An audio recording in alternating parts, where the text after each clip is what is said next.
Hello, everybody. Welcome to Chapter 2, The Purpose and Functions of Art. Now, before we begin, I'd like to remind everybody again to take notes, or you can open up your textbook and follow us along. So last chapter, we talk about the nature of art and creativity, the more fundamental definition of what art is. Now in chapter 2, we'll be talking about the purposes and functions of art, the more practical aspect of art relating to our daily life. And this chapter is going to be divided up into 6 categories. We'll be talking about different functions and purposes of art. So we'll be talking about art for delight, art as commentary, art and worship and ritual, art for commemoration, art for persuasion, and art for self-expression. So we will be going through all these different categories. I will be explaining a little bit about what they are, and then I'll give you a few examples of explaining and expanding them. Okay? So, art for delight. So many of us probably think of delight as the principle or goal for art, like why we create art if nobody's going to enjoy it, right? So that is really true, not only in art pieces, but for decoration, for functional pieces, for an element of surprise. We love to be surprised and we love to laugh. So really, when we talk about art for delight, we're talking about enjoyment and we're talking about pleasure. And we're also talking about how beautiful or how pleasing that particular object is for us. So that brings me to this word, aesthetics. So aesthetics is an awareness of beauty or to that quality in a work of art or other man-made or natural form. So when you're talking about beauty, or when you're evaluating how pretty a thing is, you're really talking about the aesthetic value of that particular object. Okay? So here are 3 examples of what we were just talking about. So the painting on the left is a 19th century painting done by artist James Abbott McNeill Whistler. And this was his attempt to create a beautiful work when he painted that bridge, which is called Battersea Bridge. He captured the really subtle variation of the blue in the sky and water against the flickering city lights. So as you can see, he's trying to create a very calm and serene scenery through his painting and his choices of color and the scene that he decided to paint. It is all to provide a very pleasant and enjoyable experience. Now, the second thing we talk about is the decoration aspect of art for delight, and that shows in the top right corner where the decorative bowl is. So, bowl is a functional item. It doesn't need to be beautiful, but when it's beautiful, it adds delight and enjoyment into our lives. So, for example, like this decorative bowl that was made 1,000 years ago. And basically, the artist had choose to use the different ceramic glaze to design these very organic and very pleasant shapes and patterns in the bowl. And so for whoever is using the bowl, instead of just using it as a functional item, they can also enjoy the pleasant design on the bowl. Now, as 21st century humans, what we really enjoy is an element of surprise. We love clever and witty things. And this really shows in the bottom right corner picture of this photograph taken by Gabriel Orozco, and it's called Juego de Limones, which means game of limes. And it is really clever because he probably was sitting there and seeing the lime, he cut it up into squares or little wedges, and he started playing chess with it. And as he was having this pleasantry, he used the camera and recorded this particular scene. And what is a delight for us is that this is a very clever arrangement of his surrounding objects and capturing it in the moment to be able to present it to his audience. Now, the next category is art as commentary. So art has often been used to answer to our need for information. before photography or video camera were invented, people didn't really have the luxury to just have things recorded in a second. So now you could use your camera and basically document everything you see. But back in the day, they didn't really have that. So what happened is art was used as a way to record history and to record information and to document what the artist sees. So this you can really see in this particular etching by Francisco Goya. It's called I Saw This. And Goya made actually 82 prints dealing with the various episodes in Spain's war of resistance against the domination of Napoleon. So Goya really both witnessed and recorded many scenes in that conflict.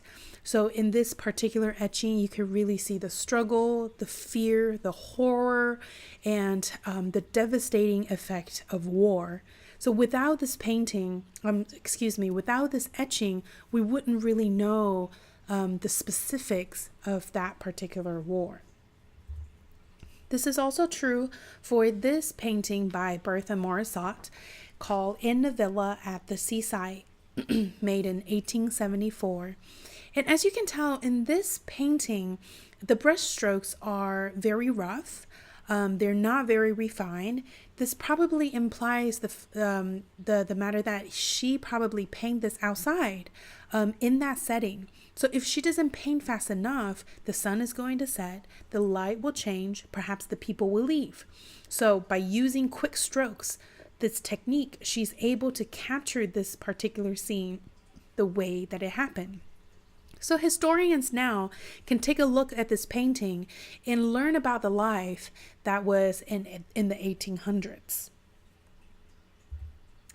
Next, we come to art and worship and ritual.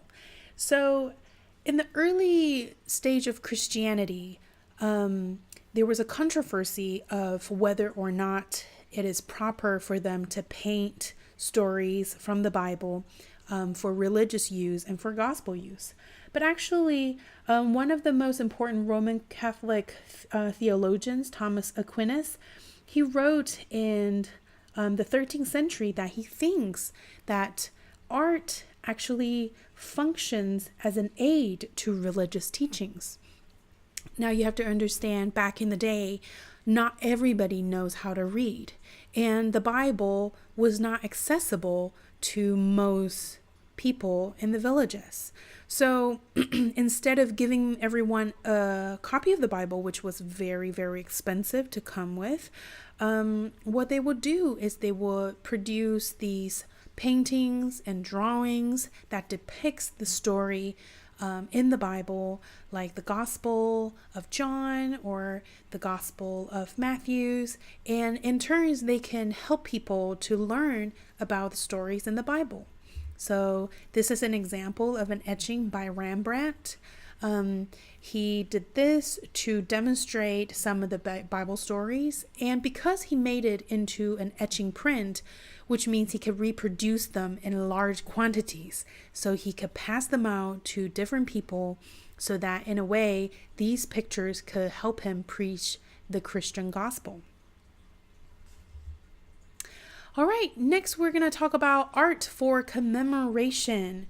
So, as the word itself suggests, commemoration is something done as an aid to memory. So, art for commemoration is something that you would do to commemorate a particular event or commemorate a person. So, like the Taj Mahal, the very, very famous building in Agra, India, it is actually not what most people think it is. Most people think it is, just a castle, it is just a palace, but actually the Taj Mahal is a tomb to commemorate the king's favorite wife. She died in childbirth, and because he was so grieved that he built this beautiful tomb for her to commemorate her. All right, next is art for persuasion. So art for persuasion, it is not what a lot of us might think of when it comes to art. when it comes to art, we think about delight, think about pleasure, we think about enjoyment, we think about self-expression, but actually many art forms has a persuasive function. So government buildings, public monuments, television commercials, and even music videos a lot of the times have the power of art to influence our thoughts and our opinions and even our actions. So one of the good example is this poster called Global Warning by Chaz Maviani Davies. And this was made during the United Nations Conventions on Climate Change in Kyoto, Japan in 1997. He basically made this poster to convey and to persuade and to try to convince people the fact that there is a problem with our planet Earth, which is climate change, which is the rise in temperature. So he made this poster to be such a dramatic visual poster of literally Earth on fire. So he's using this poster to persuade people to change their opinion and to realize that Earth is in danger. Now we come to the very last section, which is art as self-expression.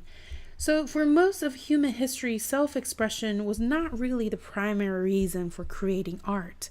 But as time gone by, more and more artists starts to use art as a way to express themselves, maybe their human experience, maybe their personal history, maybe their stories that they would like to convey to people in the audience. So a good example of this is this particular sculpture by Young Soo Min, which is a Korean American artist, And this particular piece is called Dwelling. And this piece is really to represent her sense of divided self. She was born near the end of Korean War. She came to the United States at age of 7. So then she was raised in California, which is not her native land. But when she goes back to Korea, she also doesn't feel like she's from Korea. So she really has this crisis of her splitting identity. So again, this particular sculpture represents her sense of a divided self. All right, everybody, this is chapter 2. So I will see you guys in chapter 3's lecture. Bye-bye.